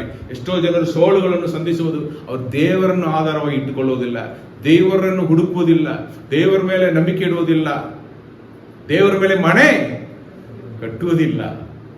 ಆದ್ರಿಂದ ಸೋಲುಗಳು ಸಂಧಿಸ್ತಾರೆ. ಬೇರೆ ಬೇರೆ ದಾರಿಗಳಲ್ಲಿ ಮನುಷ್ಯರನ್ನು ಬೇರೆ ಕಡೆ ಅವ್ರನ್ನ ದಾರಿ ತಪ್ಪಿ ಹೋಗಿ ಬಿಡುತ್ತಾರೆ. ಇಲ್ಲಿ ಅವನು ದಾರಿ ತಪ್ಪಿಸ್ತಾನೆ. ಇಲ್ಲಪ್ಪ ನೀನ್ ಬರಬೇಡ, ನಾನು ಬೇರೆ ಒಂದು ಊರಿಗೆ ಹೋಗುತ್ತೇನೆ ಅಂತ. ಅದಕ್ಕೆ ಅವನು ಸದುತ್ತರ ಕೊಡ್ತಾನೆ. ಆದರೆ ಎಲೀಷನು, ಯೆಹೋವನಾಣೆ, ನಿನ್ನ ಜೀವದಾಣೆ, ನಾನು ನಿನ್ನನ್ನು ಬಿಟ್ಟು ಹೋಗುವುದಿಲ್ಲ. ಒಂದೇ ಡಯಲಾಗ್ ಅನ್ನು ಪೇಪರ್ ಅಲ್ಲಿ ಬರ್ಕೊಂಡು ಓದಿದಾನ ಏನೋ ಗೊತ್ತಿಲ್ಲ. ಯೆಹೋವನಾಣೆ ನಿನ್ನ ಜೀವದಾಣೆ, ಯೆಹೋವನಾಣೆ ನಿನ್ನ ಜೀವದಾಣೆ, ನಾನು ನಿನ್ನನ್ನು ಬಿಟ್ಟು ಹೋಗೋದಿಲ್ಲ ಉತ್ತರ ಕೊಟ್ಟು ಅವನ ಜೊತೆಯಲ್ಲಿ ಯೆರಿಕೋವಿಗೆ ಹೋದನು. ಅಲ್ಲಿನ ಪ್ರವಾದಿ ಮಂಡಳಿಯವರು ಅವನನ್ನು ಎದುರುಗೊಂಡು, ಯೆಹೋವನು ಇವತ್ತು ನಿನ್ನ ಯಜಮಾನನನ್ನು ನಿನ್ನ ಬಳಿಯಿಂದ ಮೇಲಕ್ಕೆ ಕರೆದುಕೊಳ್ಳುವನೆಂಬುದು ನಿನಗೆ ಗೊತ್ತುಂಟೋ ಎಂದು ಕೇಳಿದರು. ಅದಕ್ಕೆ ಅವನು, ಗೊತ್ತುಂಟು, ಸುಮ್ಮನಿರಿ ಎಂದು ಉತ್ತರ ಕೊಟ್ಟನು. ಎಲಿಯನು ತಿರುಗಿ ಅವರಿಗೆ, ದಯವಿಟ್ಟು ನೀನು ಇಲ್ಲೇ ಇರು, ಯೆಹೋವನು ನನಗೆ ಯೋರ್ದಾನಿಗೆ ಹೋಗಬೇಕೆಂದು ಸರಿ, ಮೂರನೇ ಸಾರಿ ಹೇಳ್ತಾರೆ, ನಾನು ಇವತ್ತು ಎಲ್ಲಿ ಹೋಗ್ತೇನೆ, ಯೋರ್ದಾನಿಗೆ ಹೋಗಬೇಕೆಂದು ಆಜ್ಞಾಪಿಸ್ತಾನೆ ಎಂದು ಹೇಳಿದನು. ಅವ್ನು ಹೇಳ್ತಾನೆ, ನಾನು ಹೋಗೋದಲ್ಲ, ನೀನ್ ಬರೋದಕ್ಕೆ ಅವಶ್ಯಕತೆ ಇಲ್ಲ, ನನ್ನನ್ನು ಇವತ್ತು ದೇವರು ಮೇಲೆ ಕರ್ಕೊಂಡು ಹೋಗ್ತಾ ಇದ್ದಾರೆ, ನೀನು ಯಾಕೆಪ್ಪ ನೀನು ಕಷ್ಟ ಪಡ್ತಾ ಇದೀಯಾ, ನೀನು ನಿನ್ನ ದಾರಿಯಲ್ಲಿ ಹೋಗು ಅಂತ ಹೇಳ್ತಾರೆ. ಇವತ್ತು ಅಲ್ಲಿ ಹೋಗು, ಇಲ್ಲಿ ಹೋಗು, ಇಲ್ಲಿ ಹೋಗು ನಾನು ಹೇಳ್ತಾ ಇದ್ದಾರೆ, ನಾನು ಅಲ್ಲಿ ಹೋಗ್ತಾ ಇದ್ದೇನೆ, ನೀನು ಯಾಕೆ ಬರಬೇಕು? ಅವನಿಗೇನು ಉತ್ತರ ಕೊಡ್ತಾನೆ? ತಿರುಗಾನ ಅದೇ, ಯೆಹೋವನಾಣೆ ನಿನ್ನ ಜೀವದಾಣೆ, ನಾನು ನಿನ್ನನ್ನು ಬಿಟ್ಟು ಹೋಗುವುದಿಲ್ಲ ಎಂದು ಉತ್ತರ ಕೊಟ್ಟನು. ಆದುದರಿಂದ ಅವರಿಬ್ಬರು ಹೊರಟು ಯೋರ್ದಾನ್ ಹೊಳೆಯ ದಡಕ್ಕೆ ಬಂದರು. ಪ್ರವಾದಿ ಮಂಡಳಿಯವರು 50 ಜನ. ಅದಕ್ಕೆ ನಾವು ಒಂದು ಪಾಯಿಂಟ್ ಹಾಕೋಣ. ಎಲಿಯನು ಎಲ್ಲಿಗೆ ಕರ್ಕೊಂಡು ಹೋದರು, ಎಲೀಷನು ಹಿಂಬಾಲಿಸಿದನು. ದೇವರು ನಡೆಸುವ ದಾರಿಯಲ್ಲಿ ನಾವು ನಡೆಯಬೇಕು. ದೇವರು ನಡೆಸುವ ದಾರಿಯಲ್ಲಿ ಅದಕ್ಕೆ ಪರೀಕ್ಷೆಗಳು ಬರುತ್ತೆ. ಅದು ನಾವು ದೇವರ ಚಿತ್ತವನ್ನು ಮಾಡುವವರಾಗಿರಬೇಕು. ದೇವರು ನಮಗಾಗಿ ನಮ್ಮನ್ನು ಯಾಕೆ ಸೃಷ್ಟಿ ಮಾಡಿದರು, ನಾವು ಬದುಕೋದು ಯಾಕೆ? ನಾನು ಇಂಜಿನಿಯರ್ ಆಗಬೇಕು ಅಂತ ಆಸೆ ಪಟ್ಟೆ. ಇಂಜಿನಿಯರಿಂಗ್ ಬರ್ತಾ ಇದ್ದೆ, 3ನೇ ವರ್ಷದಲ್ಲಿ ಸರಿಯಾಗಿ ಒಂದು 8 ಬಿತ್ತು ಸ್ಪೈನಲ್ಲಿ. 3 ಡಿಸ್ಕ್ ಪ್ರೊಲಾಪ್ಸ್ ಆಗಿ ಒಂದು ಕಾಲೇ ನಿಂದೋಯ್ತು. ಡಾಕ್ಟರ್ ತಪಾಸಣೆ ಮಾಡಿಸಿ ಹೇಳಿದರು, ಸ್ಪೈನಲ್ಲಿ problem, 3 disc right side prolapse ಆಯ್ತು. ಆ ಕಡೆ ಹೋಗ್ತಾ ಇರುವ ನರಗಳೆಲ್ಲ ರಕ್ತ ಚಲನವೇ ಇಲ್ಲ, ಮುಗಿದೋಯ್ತು, ಸತ್ತೋಯ್ತು. ಒಂದು ಕಾಲು ಹಂಗೆ ನಿಂದೋಯ್ತು, ನಡೆಯಕ್ಕಾಗಲ್ಲ. ಟ್ರಾಕ್ಷನ್ ಹಾಕ್ಸಿದ್ರು. ಎಲ್ಲ ನೋಡಿಬಿಟ್ಟು ಡಾಕ್ಟರ್ ಹೇಳಿದ್ರು, ಇವನಿಗೆ ಭವಿಷ್ಯವೇ ಇಲ್ಲ, ಮದುವೆ ಆಗಲ್ಲ, ಹಿಂಗೆ ಮಲಗಿರ್ತಾನೆ, ಈ ಒಂದು ಪರಿಸ್ಥಿತಿ ಬಂದಿತ್ತು ಹೇಳಿದ್ರು. ಆತ್ಮಹತ್ಯೆ ಮಾಡಿಕೊಳ್ಳೋಣ ಎಂದು 1 ವಾರದಲ್ಲಿ ನಿರ್ಧಾರ ತಗೊಂಡೆ. ಈ ಗುಬ್ಬಿದಿಲ್ಲ ಸೈನೇನು, ಅದನ್ನು ಹಾಕಿ ಮುಗಿಸ್ಬಿಡೋಣ, ಯಾಕಂದ್ರೆ ಸಾಯೋದಕ್ಕೂ ಟೈಮ್ ತಗೊಳ್ಳಲ್ಲ, ಯಾರಿಗೂ ಗೊತ್ತೂ ಆಗೋದಿಲ್ಲ ಎಂದು ನಾನು ಅನ್ಕೊಂಡೆ. ಬಟ್ ಅವತ್ತು ರಾತ್ರಿ ಯೇಸು ಕರ್ತನೆ ನನ್ನ ಕನಸಲ್ಲಿ ಬಂದು ಮಾತನಾಡಿದ, ತಾಯಿ ಗರ್ಭದಲ್ಲಿ ನಾನು ನಿನ್ನನ್ನು ಸೇವೆಗೋಸ್ಕರ ಆರಿಸಿಕೊಂಡಿದ್ದೇನೆ, ಎಲ್ಲ ಬಿಟ್ಬಿಟ್ಟು ನನ್ನ ಹಿಂದೆ ಬಾ, ನನ್ನ ಸೇವೆಗೆ ಬಾ ಅಂತ ಕರೆದರು. ಆವಾಗ ನಾನು ಒಪ್ಪಿಸಿಕೊಟ್ಟೆ. ಯಾಕಂದರೆ ಜೀವನವನ್ನು ನಾನು ಮುಗಿಸಿಬಿಡ್ಬೇಕಂತಿದ್ದೆ. ಅವ್ರು ಹೇಳಿದ್ರು, ನೀನು ನನ್ನನ್ನು ಹಿಂಬಾಲಿಸಿ ಬಾ ಅಂತ. ನಾನು ಅವ್ರ ಹತ್ರ ಸಂಭಾಷಣೆ ಮಾಡ್ತೇನೆ, ನನ್ನ ಅಣ್ಣ ಒಳ್ಳೆಯವನು, ಅವನನ್ನು ನೀವು ಆರಿಸಿಕೊಳ್ಳಿರಿ ಎಂದು. ದೇವರು ಹೇಳಿದ್ರು, ಇಲ್ಲ, ನಿನ್ನನ್ನೇ ಸೇವೆಗೋಸ್ಕರ ನಾನು ಆರಿಸಿಕೊಂಡಿದ್ದೇನೆ ಎಂದು ದೇವರು ಹೇಳಿದರು. ಆವಾಗ ನಾನು ಸಂಪೂರ್ಣವಾಗಿ ಒಪ್ಪಿಸಿಕೊಟ್ಟಿದ್ದೆ ದೇವರಿಗೆ. ದೇವರೇ, ನೀನು ನನ್ನನ್ನು ನಡೆಸಬೇಕು, ನನ್ನ ಜೀವನ ನಿಂದು ಎಂದು ನಾನು ಒಪ್ಪಿಸಿಕೊಟ್ಟೆ. ಆವಾಗ ದೇವರು 20 ದಿವಸದಲ್ಲಿ ಏನು ಮಾಡಿದರು, ನನಗೆ ವಾಸಿ ಮಾಡಿದರು, ಬಿಡುಗಡೆ ಮಾಡಿದರು, ಈ ಕಾಲಲ್ಲಿ ಬಲ ಕೊಟ್ಟರು. ನಿನಗೆ ಮದುವೆಯಾಗಿ ಮಗುವನ್ನು ಕೊಡುವೇನು, ನೀ ನನಗೋಸ್ಕರ ಸೇವೆಯನ್ನು ಮಾಡಿವಿ ಅಂತ ಹೇಳಿದ್ರು. ನನ್ನ ಜೀವನದಲ್ಲಿ ನಾನು ಏನು ಮಾಡಬೇಕಂತಿದ್ದೆ, ನಾನು ಇಂಜಿನಿಯರ್ ಆಗಬೇಕು ಅಂತ ಆಸೆ ಇತ್ತು. ಆದರೆ ನಾನು +2 ಮುಗಿಸಿದ ಮೇಲೆ ಡಿಪ್ಲೊಮಾ ಮುಗಿಸ್ಬಿಟ್ಟು TVS ಅಲ್ಲಿ ಕೆಲಸ ಮಾಡ್ತಾ ಇದ್ದೆ. ನಾನೆಲ್ಲ ರೆಡಿ ಆಗ್ತಾ ಇರುವಾಗ ದೇವರು ಅವ್ರಿಗೋಸ್ಕರ ಆರಿಸ್ಕೊಂಡಿದ್ದೆ ದಾರಿ. ಈ ದಾರಿಯಲ್ಲಿ ನಾನು ಬಂದೆ, ಜೀವ ಕೊಟ್ಟರು, ನನಗೆ ಪ್ರಾಣ ಕೊಟ್ಟರು, ನನಗೋಸ್ಕರ ಒಂದು ಆ್ಯಕ್ಚುಲಿ ಹೇಳ್ಬೇಕಾದ್ರೆ 23 ವಯಸ್ಸಲ್ಲಿ ನನ್ನ ಜೀವನ ಮುಗಿದೋಗಿರಬೇಕು. ಇವತ್ತು 45 ವಯಸ್ಸಾಯಿತು.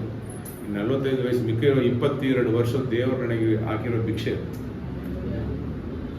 ಆದ್ದರಿಂದ ನಾನು ಅವ್ರಿಗೋಸ್ಕರ ಅನುಭವಿಸಿದ ಒಬ್ಬ ದೇವರನ್ನು ನಾನು ಹಿಂಬಾಲಿಸ್ತೇನೆ, ಸಾರುತ್ತೇನೆ. ಇರುವಾಗ ನಮ್ಮ ಜೀವನದಲ್ಲಿ ಪರೀಕ್ಷೆಗಳು ಬರುತ್ತೆ. ನನ್ನ ಚಿತ್ತ ಏನು, ನಾನು ಇಂಜಿನಿಯರ್ ಆಗಬೇಕು, ಇಷ್ಟು ಸಂಪಾದಿಸಬೇಕು. ದೇವರು ಇದು ದಾರಿ ಅಲ್ಲ, ನಾನು ನಿನ್ನನ್ನು ಆರಿಸಿಕೊಂಡಿರುವ ಒಂದು ಉದ್ದೇಶ.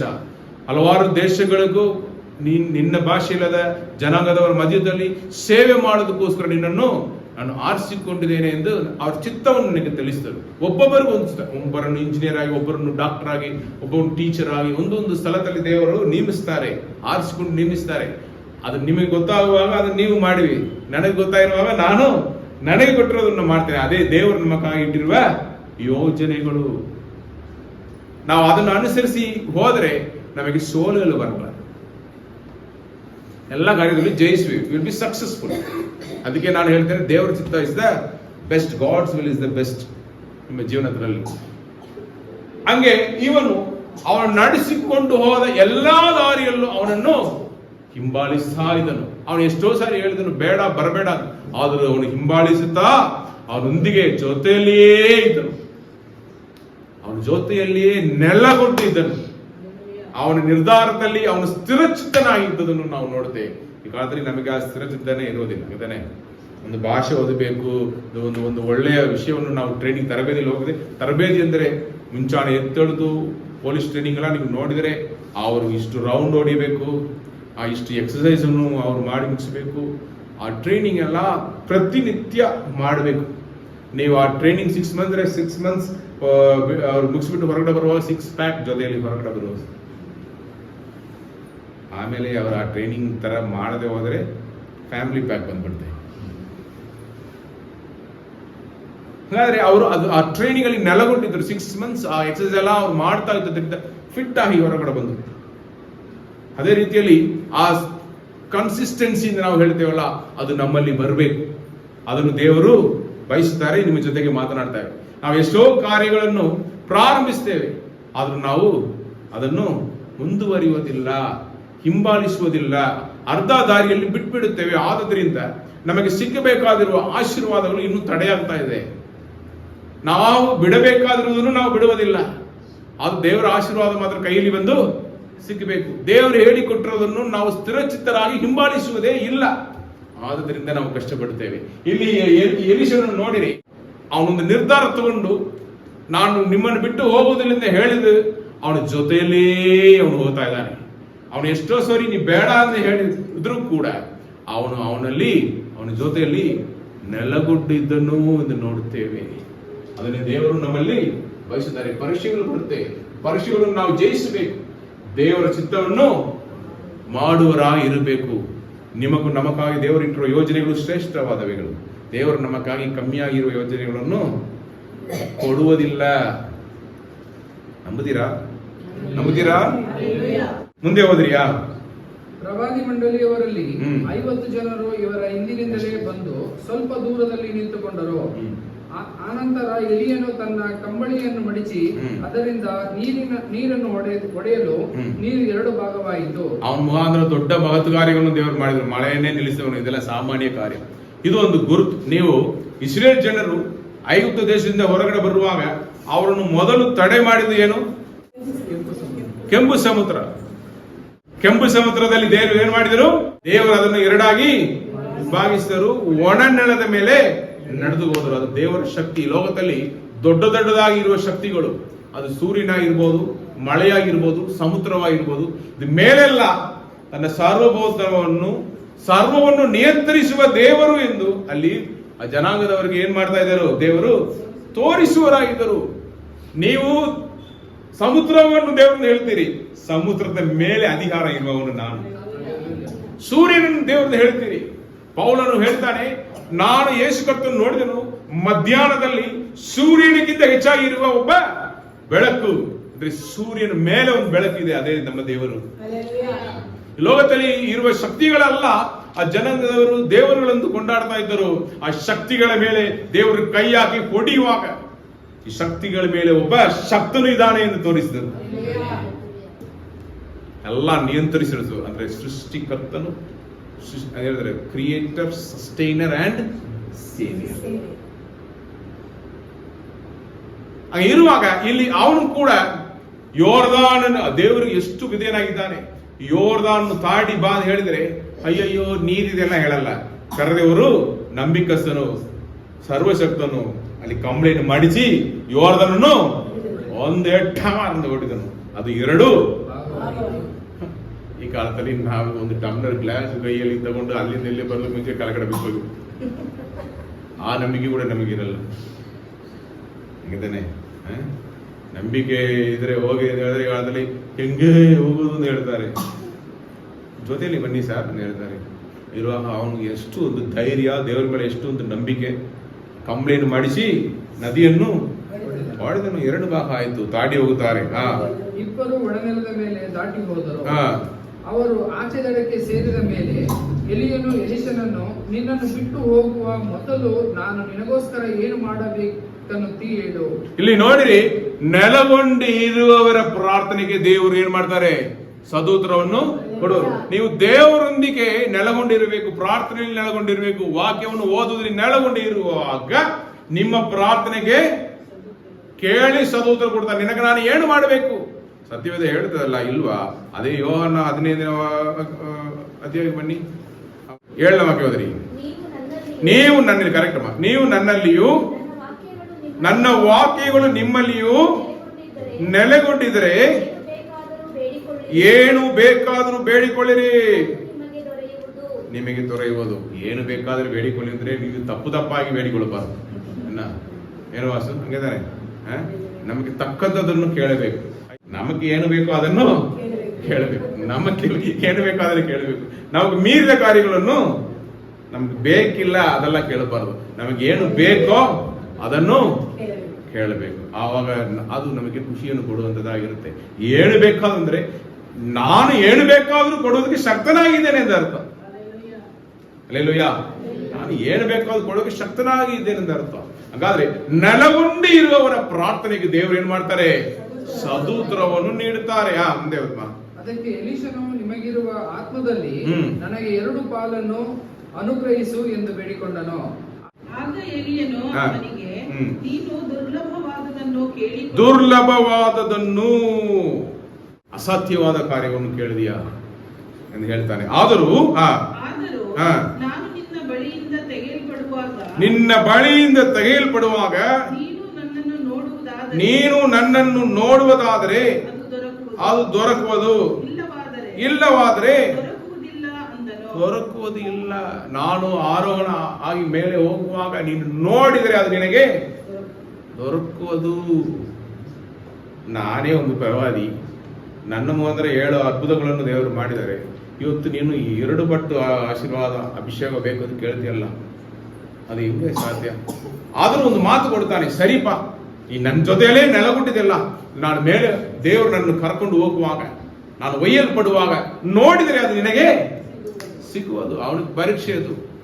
ಕೊನೆ ತನಕ ನೆಲಗೊಂಡಿರಬೇಕು. ನೋಡಿದಿಲ್ಲ ಎಲಿಷನು ಕೊನೆಯವರೆಗೆ ಎಲಿಯನ ಜೊತೆಯಲ್ಲಿಯೇ ಇದ್ದನು. ಇಷ್ಟೆಲ್ಲ ಆಯ್ತಲ್ಲ, ಇವತ್ತಾದರೂ ಅಯ್ಯಯ್ಯೋ ಮೇಲೆ ಯಾವಾಗ ಹೋಗ್ತಾರೆ ಗೊತ್ತಿಲ್ಲ ಅಲ್ವಾ, ಹೀಗೆ ತಿರುಗಿ ಓಡಿ ಹೋಗ್ಬಿಡೋಣ ಹಂಗೆ ಅವನು ಯೋಚನೆ ಮಾಡಿಲ್ಲ.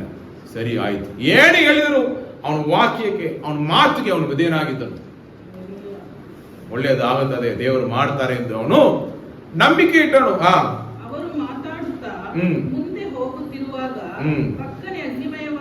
ಪಕ್ಕನೆ ಅಗ್ನಿಮಯವಾದ ರಥರಥಾಶ್ವಗಳು ನಡುವೆ ಬಂದು ಅವನನ್ನು ವಿಂಗಡಿಸಿದವು. ಅಗ್ನಿ, ರಥ ಇದೆಲ್ಲ ನೀವು ದೇವರ ಪ್ರಸನ್ನತೆಯನ್ನು ತೋರಿಸುವಂತದ್ದಾಗಿರುತ್ತೆ. ದೇವರು ಬಂದು ಅವನನ್ನು ಕರ್ಕೊಂಡು ಹೋಗುತ್ತಾರೆ. ಯಾರು ಕರ್ಕೊಂಡು ಹೋಗುತ್ತಾರೆ? ದೇವರು. ಅವರ ಅಗ್ನಿ, ಅವರು ತಗದಗಿಸುವ ಅಗ್ನಿಯಾದವರು. ಅವ್ರ ಹತ್ರ ಯಾರು ಹೋಗುತ್ತವಲ್ಲಪ್ಪ, ಮಹಾಪರಿಶುದ್ಧ ದೇವರು ಇರುವಾಗ ಅವನನ್ನು ಯಾಕೆ ಅವ್ರು ವಿಂಗಡಿಸ್ತಾರೆ? ಹತ್ರ ಹೋದರೆ ಅವನು ಏನಾಗುತ್ತಾನೆ? ಸುಟ್ಟು ಬೂದಿಯಾಗಿ ಬಿಡ್ತಾನೆ. ಅದಕ್ಕೆ ಅವನು ವಿಂಗಡಿಸ್ತಾರೆ.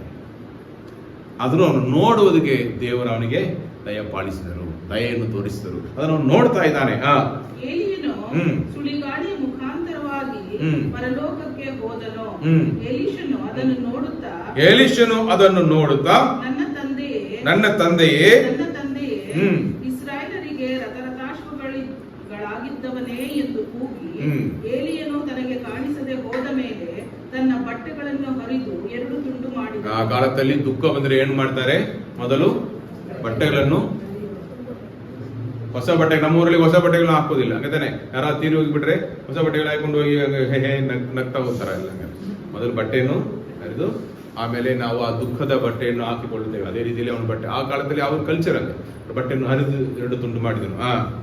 ಅನಂತರ ಅವನು ಹ್ಮ್. ಮೇಲನಿಂದ ಬಿದ್ದ ಮೇಲಿನಿಂದ ಬಿತ್ತ ಏಲಿಯನ ಕಂಬಳಿಯನ್ನು ತೆಗೆದುಕೊಂಡು ನದಿ ತೀರಕ್ಕೆ ಬಂದು ಯೋರ್ದಾನ್ ನದಿ, ಇವತ್ತು ಅವನು ಮೇಲೆ ಹೋಗುವಾಗ ಅವನು ಎಲ್ಲ ಬಟ್ಟೆಗಳು ಬಿತ್ತಿಲ್ಲ, ಅವನ ಮೇಲೆ ಅವನು ಸುತ್ತಿಕೊಂಡಿದ್ದ ಕಂಬಳಿ, ದೇವರು ಆ ಕಂಬಳಿಯನ್ನು ತಗೊಂಡು ಅವನು ನದಿಯನ್ನು ಒಡೆಯುವಾಗ ಅದನ್ನು 2 ಭಾಗ ಮಾಡಿದರು. ಆ ಒಂದು ಕಂಬಳಿ ಇವತ್ತು ಯಾರ ಕೈಯಲ್ಲಿ ಸಿಕ್ಕಿತು? ಎಲಿಷನ ಕೈಯಲ್ಲಿ.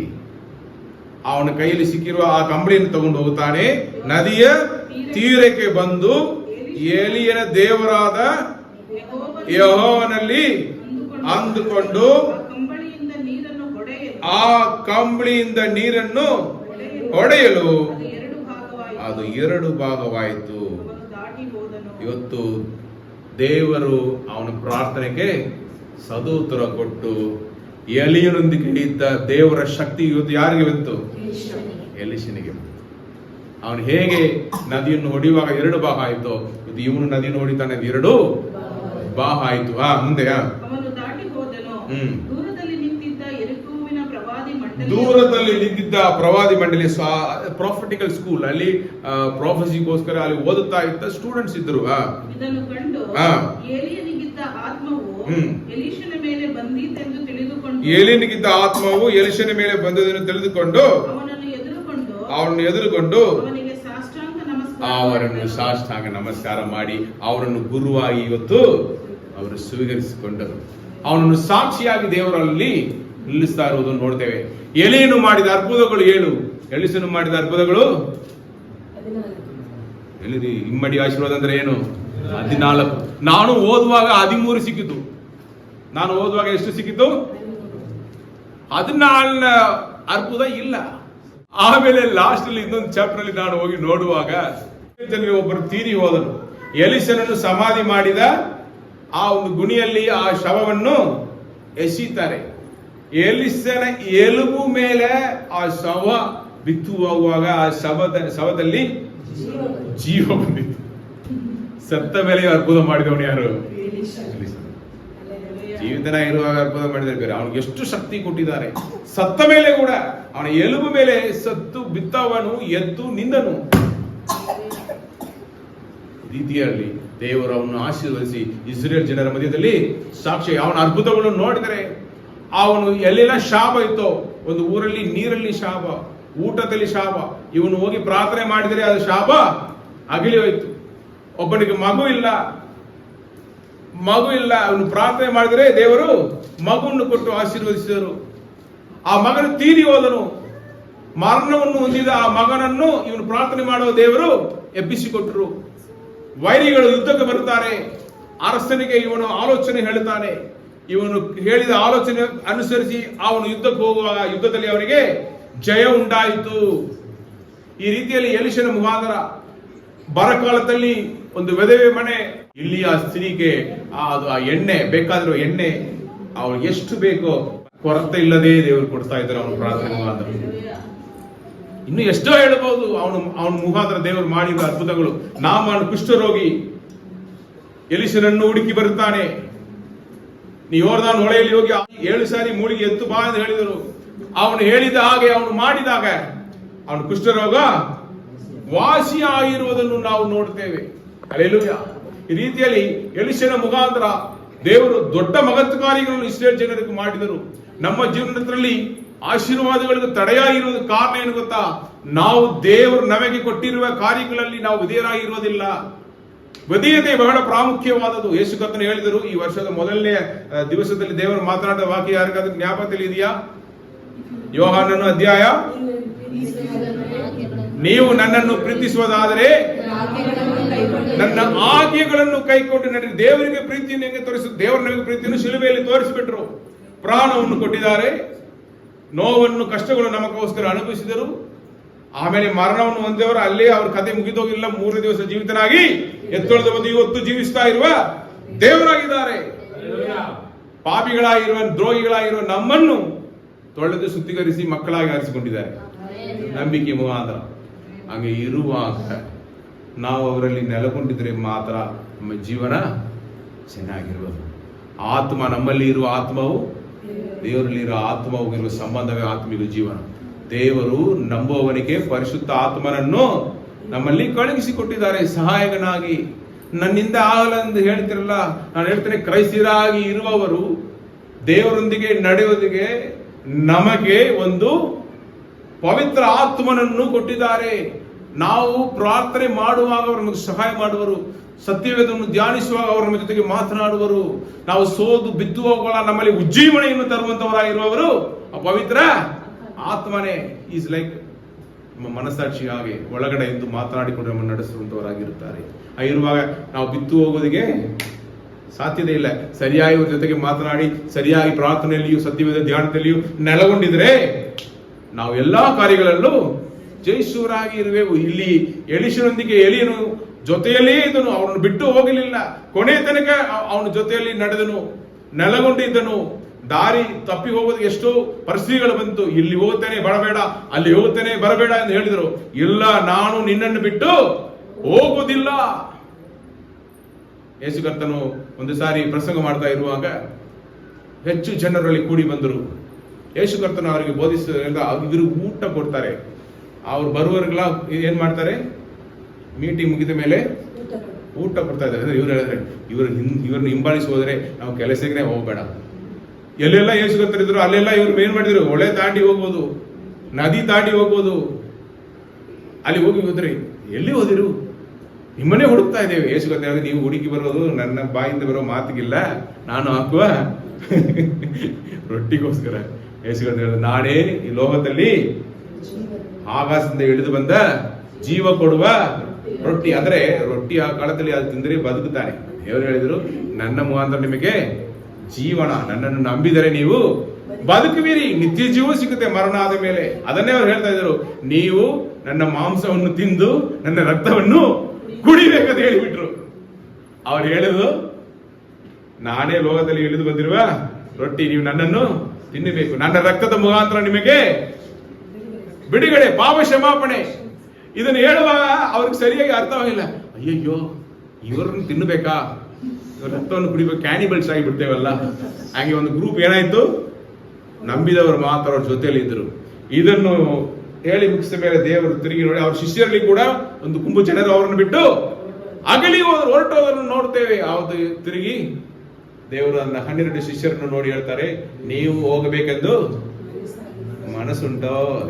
ಪೇತ್ರನು ಬಂದು ಹೇಳಿದ್ರು, ನಾವು ಎಲ್ಲಿ ಹೋಗಲಿ, ನಿಮ್ಮಲ್ಲಿ ನಿತ್ಯ ಜೀವದ ವಾಕ್ಯಗಳು ಉಂಟಲ್ಲ ಅಂತ ಹೇಳ್ತಾನೆ.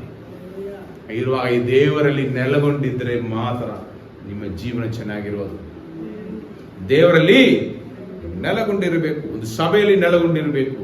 ಒಂದು ಸಭೆ ದೇವರು ಕೊಡ್ತಾರ, ಆ ಸಭೆಯಲ್ಲಿ ನೀವು ನೆಲೆಗೊಂಡಿರಿ. ಆ ಸಭೆ ಸತ್ಯ ಸಾರುತ್ತಾ ಅದರಲ್ಲಿ ನೀವು ನೆಲೆಗೊಂಡಿರಬೇಕು.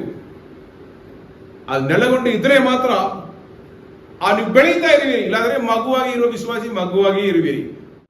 ನಾವು ನಮ್ಮಲ್ಲಿ ಬದಲಾವಣೆಗಳು ಯಾವಾಗ ತರುತ್ತೇವೆ, ನಮ್ಮಲ್ಲಿ first we have to change our self. ನಮ್ಮನ್ನು ಬದಲಾಯಿಸದೆ ಎಲ್ಲಿ ಹೋದ್ರೆ ಅವರು ನಮ್ಮನ್ನು ಕಲರ್ ಆಗಿ ಹಾಕಿಬಿಡ್ತಾರ, ಯಾರು ಹಾಕೋದಕ್ಕಾಗಲ್ಲ. ಒಂದು ಸೇವಕನಾಗಿ ನಾವು ಒಂದು ವಿಶ್ವಾಸಿಯನ್ನು ಹಂಗೆ ಬದಲಾಯಿಸೋಕ್ಕಾಗಲ್ಲ.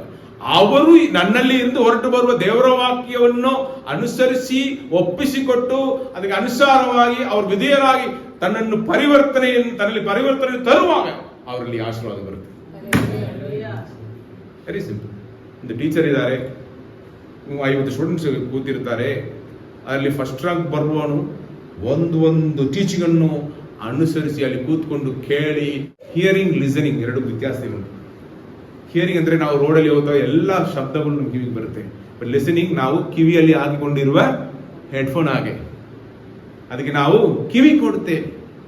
ಆ ರೀತಿಯಲ್ಲಿ ನಾವು ಕಿವಿ ಕೊಡಬೇಕು, ಗಮನ ಕೊಡಬೇಕು, ಧ್ಯಾನಿಸಬೇಕು. ಆ ವಾಕ್ಯ ಸರಿಯಾದ ನೋಡಿ ಅದನ್ನು ಅನುಸರಿಸಿ ಬದುಕುವರಾಗಿರಬೇಕು. ನೀವು ನಿಮ್ಮಲ್ಲಿ ಯಾವಾಗ ಇದನ್ನು ನೀವು ಮಾಡುತ್ತೀರೋ ಅದರಲ್ಲಿ ನೆಲೆಗೊಂಡಿರೋರಾಗಿರುವಿರಿ, ದೇವರಿಗೆ ವಿಧೇಯರಾಗಿ ಇರುವಿರಿ, ವಾಕ್ಯಗಳನ್ನು ಅನುಸರಿಸಿ ಬದುಕುವರಾಗಿ ಇಲ್ಲಾದ್ರೆ ನೀವು ಸಭೆಗೆ ಬರ್ತೀರಿ, ಹೋಗುತ್ತೀರಿ, ಅವನು ಅಲ್ಲಿ ವಾಗ್ದಾನಗಳು ಬರುತ್ತೆ. ದೇವರು ನಿಮ್ಮನ್ನು ಆಶೀರ್ವದಿಸುವರು, ದೇವರು ನಿಮ್ಮನ್ನು ಹೆಚ್ಚಾಗಿ ನಿಲ್ಲಿಸುವರು, ನಿಮಗೆ ಮದುವೆಯಾಗುವುದು, ನಿಮಗೆ ಕೆಲಸ ಸಿಗುತ್ತೆ, ಎಲ್ಲ ಬರುತ್ತೆ. ಬಟ್ ನನ್ನ ಜೀವನದಲ್ಲಿ ಯಾಕೆ ನಡೀತಾ ಇಲ್ಲ? ನೀವು ಕೇಳ್ತೀರ, ನಾನು ಹೇಳ್ತೇನೆ, ನೀವು ವಾಕ್ಯಕ್ಕೆ ವಿಧೇಯರಾಗಿದ್ದು ದೇವರೊಂದಿಗೆ ಅನ್ಯೋನ್ಯತೆಯಲ್ಲಿ ಅವರ ವಾಕ್ಯವನ್ನು ಅನುಸರಿಸಿ ಅದರಲ್ಲಿ ನೆಲೆಗೊಂಡಿದ್ರೆ, ನಿಮ್ಮಲ್ಲಿ ದೇವರ ಪ್ರೀತಿ ಇರಬೇಕು, ನಿಮ್ಮಲ್ಲಿ ದೇವರ ಪರಿಶುದ್ಧತೆ ಇರಬೇಕು, ಸಾಕ್ಷಿಗಳ ಜೀವನದಲ್ಲಿ ನೀವು ನೆಲೆಗೊಂಡಿರಬೇಕು, ಒಂದೇ ತರ ಬದುಕಬೇಕು. ಒಂದು ದಿವಸ ನಗುತ್ತೀರಿ, ಇನ್ನೊಂದು ದಿವಸ ಇರ್ತೀರಿ. ಮನೆಯಲ್ಲಿ ಹಿಂಗೆ ಮಾಡಿದರೆ ಯಾರು ಗಂಡನ ಹೋಗಿದ್ರೆ ಯಾರ ಜೊತೆಲಿ ಇರೋದಾಗಲ್ಲ. ಒಂದು ದಿವಸ ಇನ್ನೊಂದು ದಿವಸ. ಅದೆಲ್ಲರಿ ಸ್ವಭಾವದಲ್ಲಿಯೂ ನಾವು ಒಂದೇ ತರ ಇರಬೇಕು. ಪ್ರೀತಿ ತೋರಿಸಿದ್ರೆ ಪ್ರೀತಿ ತೋರಿಸ್ತಾನೆ ಇರಿ. ಹಿಂಗೆ ನೀವು ಬದುಕಿದರೆ ನಿಮ್ಮ ಜೀವನದಲ್ಲಿ ಆಶೀರ್ವಾದಗಳು ನೆಲೆಗೊಂಡಿರುವುದು. ನೀವು ಏನು ಕೇಳ್ತಿರೋ ಅದನ್ನು ದೇವರು ಕೊಡ್ತಾನೆ. ಹೇಳ್ತಾನೆ, ಜೊತೆಲೇ ಬರ್ತಾ ಇದ್ದೇನೆ, ನಾನು ಬೇಡ ಅಂತ ಹೇಳಿದ ಮೇಲೆ ಬರ್ತಾ ಇದ್ದೇನೆ.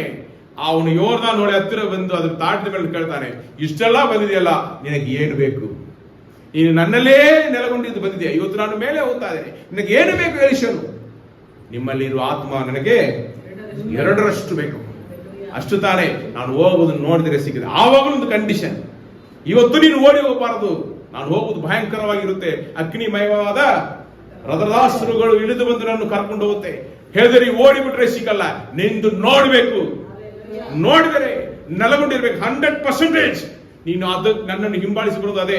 100% ಅದನ್ನು ಕಂಪ್ಲೀಟ್ ಆಗಿ ನೆಲೆಗೊಂಡಿದ್ದು ನೋಡಿದರೆ ಸಿಗುತ್ತೆ. ಆ ರೀತಿಯಲ್ಲಿ ನಾವು ನೆಲೆಗೊಂಡಿರಬೇಕು. ಏನು ಮಾಡಿದರೂ ನಾವು ನೆಲೆಗೊಂಡಿದ್ರೆ ಆಶೀರ್ವಾದಗಳು ನಮಗೆ ಸಿಗುತ್ತೆ. So I am speaking about permanent blessings. ಸುಮ್ಮನೆ ಇವತ್ತು ಬರ್ತಾರೆ, ಸರಿಯಾದ ಮೇಲೆ ಹೋಗಿಬಿಡ್ತಾರೆ, ಹಂಗಿಲ್ಲ. ನಿಮ್ಮಲ್ಲಿ ಆಶೀರ್ವಾದಗಳು ನೆಲೆಗೊಂಡಿರಬೇಕು. ಕೊನೆಯಾಗಿ ಒಂದು ವಾಕ್ಯವನ್ನು ತೋರಿಸಿಬಿಟ್ಟು ನಾನು ಮುಗಿಸುವುದಕ್ಕೆ ಬಯಸುತ್ತೇನೆ. ಯೆರಿಕೋವಿನ ಜನರು ಎಲಿಷನಿಗೆ, ನಮ್ಮ ಒಡೆಯನಾದ ನಿನಗೆ ಗೊತ್ತಿರುವಂತೆ ಈ ಊರು ಕಟ್ಟಲ್ಪಟ್ಟಿರುವ ಸ್ಥಳವು ಒಳ್ಳೆಯದಾಗಿದೆ. ಆದರೆ ನೀನು ಕೆಟ್ಟದಾಗಿರುವುದರಿಂದ ನೀರು ಕೆಟ್ಟದಾಗಿರುವುದರಿಂದ ಬಂಜೆತನ ಹೆಚ್ಚು ಎಂದು ಹೇಳಿದರು. ಆಗ ಎಲೀಷನು ಅವರಿಗೆ, ಒಂದು ಹೊಸ ಮಡಕೆಯಲ್ಲಿ ಉಪ್ಪು ಹಾಕಿ ಅದನ್ನು ತಂದು ಕೊಡಿರಿ ಅಂದನು. ಅವರು ತಂದು ಕೊಡಲು ಅವನು ಬುಗ್ಗೆಗೆ ಹೋಗಿ ಆ ನೀರಿನಲ್ಲಿ ಉಪ್ಪು ಹಾಕಿ, ಇನ್ನು ಮುಂದೆ ಈ ನೀರಿನಿಂದ ಮರಣವೂ ಬಂಜೆತನವೂ ಉಂಟಾಗದಂತೆ ಇದರಲ್ಲಿದ್ದ ದೋಷವನ್ನೆಲ್ಲ ಪರಿಹರಿಸಿದ್ದೇನೆ ಎಂಬುದಾಗಿ ಯೆಹೋವನು ಅನ್ನುತ್ತಾನೆ ಎಂದು ಹೇಳಿದನು. ಕೂಡಲೇ ನೀರಲ್ಲಿ ಇದ್ದ ದೋಷವೆಲ್ಲ ಪರಿಹಾರವಾಯಿತು.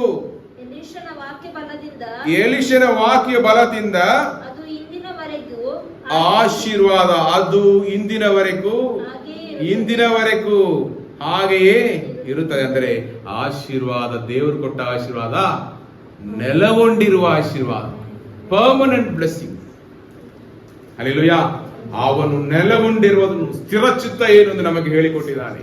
ನಾವು ದೇವರಲ್ಲಿ ನೆಲೆಗೊಂಡಿರಬೇಕು, ಆತನೊಂದಿಗೆ ಅನ್ಯೋನ್ಯತೆಯಲ್ಲಿ ನೆಲೆಗೊಂಡಿರಬೇಕು, ಪ್ರಾರ್ಥನೆಯಲ್ಲಿ ನೆಲೆಗೊಂಡಿರಬೇಕು, ವಾಕ್ಯವನ್ನು ಧ್ಯಾನಿಸುವುದರಲ್ಲಿ ನೆಲೆಗೊಂಡಿರಬೇಕು, ದೇವರ ಸ್ವಭಾವದಲ್ಲಿ ಪ್ರೀತಿ ಸ್ವರೂಪಿಯಾಗಿರುವ ದೇವರ ಮಕ್ಕಳಾಗಿ ಪ್ರೀತಿಯನ್ನು ತೋರಿಸಿ, ಪರಿಶುದ್ಧರಾಗಿ ದಯೆ ಕರುಣೆಯನ್ನು ಇದರಲ್ಲಿ ತೋರಿಸಿ, ನಮ್ಮ ಕಣ್ಮುಂದೆ ಬರುವ ಅನಾಥರ ಬೆದವೆ ಯಾರಾದರೂ ನಾವು ಸಹಾಯ ಮಾಡುವರಾಗಿ, ಕೋಪ, ಸಿಟ್ಟು, ಪಾಪ ಇತರ ಸ್ವಭಾವಗಳೆಲ್ಲ ಬಿಟ್ಟು ನಾವು ಒಳ್ಳೆಯವರಾಗಿ ಬದುಕಿ ಅದರಲ್ಲಿ ನೆಲೆಗೊಂಡಿದ್ರೆ ನಮಗೆ ದೇವರು ಕೊಡುವ ಆಶೀರ್ವಾದಗಳು ನಮ್ಮಲ್ಲಿ, ಜೋರಾಗಿ ಹೇಳಿರಿ, ನೆಲೆಗೊಂಡಿರುವುದು.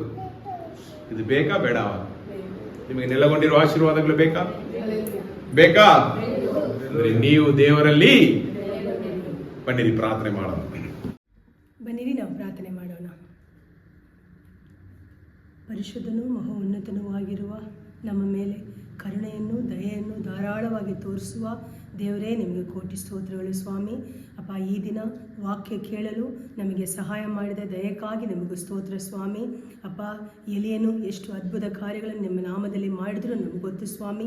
ಅದಕ್ಕಿಂತ ಇಮ್ಮಡಿ ಆಶೀರ್ವಾದಗಳು ಬೇಕು ಅಂತ ಕೇಳಿದಾಗ ಕೊನೆಯವರೆಗೂ ನೆಲೆಕೊಂಡಿದ್ದರೆ, ನಾನು ಎತ್ತಲ್ಪಡುವಾಗ ನನ್ನನ್ನು ನೋಡಿದ್ರೆ ನಿನಗೂ ಸಿಗುತ್ತೆ ಎಂಬ ಮಾತಿಗೆ ಬೆಲೆ ಕೊಟ್ಟು ಸ್ವಾಮಿ, ಎಲಿಷನು ಕೊನೆಯವರೆಗೂ ಅಗ್ನಿ ರಥದಲ್ಲಿ ಎಲಿಯನು ಎತ್ತಲ್ಪಡುವಾಗಲೂ ಕೂಡ ನೆಲೆಕೊಂಡಿದ್ದ ಕಾರಣ ಇಮ್ಮಡಿ ಆಶೀರ್ವಾದಗಳನ್ನು ಪಡೆಕೊಂಡು ಸ್ವಾಮಿ, ನಮ್ಮ ಜೀವನದಲ್ಲೂ ಅಪ್ಪ ಸ್ವಾಮಿ, ನಮಗೆ ಈಗ ಇರುವುದರಿಂದ ಇಂಬಡಿ ಆಶೀರ್ವಾದಗಳನ್ನು ನಾನು ಕೊಡುವೆನು ಎಂಬುದಾಗಿ ನೀವು ಸಹ ಮಾತು ಕೊಟ್ಟಿದ್ದೀರಿ ಸ್ವಾಮಿ.